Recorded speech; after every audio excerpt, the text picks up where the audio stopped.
And after seeing trial success with its COVID-19 vaccine, Pfizer is sending a limited supply to a handful of hospitals here in the Sunshine State, two of which are in South Florida. 7's Gina Benitez is live at Memorial Regional in Hollywood, one of the first facilities now set to store the vaccine. Gina?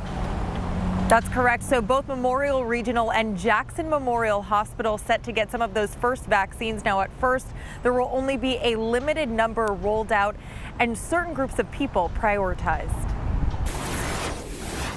After announcing their coronavirus vaccine is 95% effective, the CEO of BioNTech says tomorrow his company, along with U.S. partner Pfizer, will seek the green light for their vaccine from the FDA. Several 100 million doses expected in the first few months of 2021. I am confident if everything goes well and if we have a well-organized vaccine supply, that we could have a normal winter 2021, normal summer and winter 2021. Memorial Regional in Hollywood chosen as one of 5 hospitals statewide to get some of the first doses. We're prepared. We have the capability of storing the vaccine.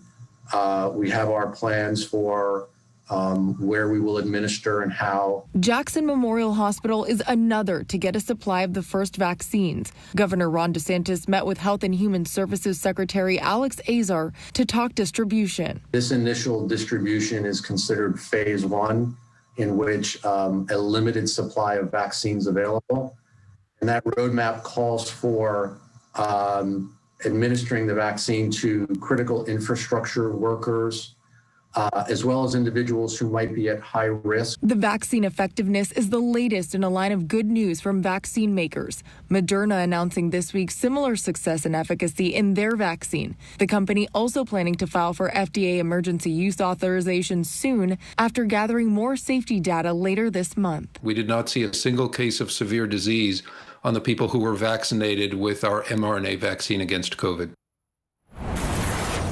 Dr. Macaluso, who you heard from there from Memorial Healthcare System, saying initially only about 1 million Floridians will be able to receive those first doses of the vaccine. And like he said, that they are prioritizing those with high risk and healthcare workers. For now, we're live here in Hollywood. Gina Benitez, Today in Florida. And with cases climbing, several local leaders are taking their COVID concerns right to the governor.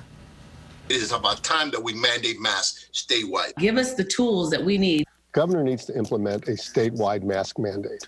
It just is needed. Yesterday, about half a dozen local leaders coming together virtually, calling on Governor Ron DeSantis to do more to help Florida fight COVID-19. There's no reason to believe that these, devastating trend lines are going to recede unless we change what we're doing. As the virus spreads, officials say they have their hands tied because of an order issued by DeSantis limiting COVID-19 restrictions across the state. They're now urging him to change course. This is not about Republicans or Democrats. I'm a Republican, right? And I'm the most conservative guy in the world. But we have to take care of our health and our business. And the best way to do that is by using that balance that right now it's like, hey, it's just going to go this way and hopefully it'll work out. So far this week, the state has reported more than 20,000 new COVID cases. Florida's mortality rate is 2%, and almost 18,000 people have died since the start of the pandemic. It's still a deadly disease that can kill people. Miami Mayor Francis Suarez set to meet with DeSantis this week. He says the city's mask mandate decreased transmission by 90%, and now he needs the power to reinstate restrictions to slow the spread. Those are the points that I'm going to make to him in the hopes that we can get more local control. That public health plea coming as school officials in Tallahassee tackle what next semester will look like, giving Florida parents the option to continue remote learning or have their children come back to campus. The Department of Education expects to put the full plan out by Thanksgiving. To be a fairly firm commitment to allow that flexibility going forward for the remainder of the school year past the winter break and into the second semester. We are elated to hear that because we believe in parental choice in our community and in the state of Florida.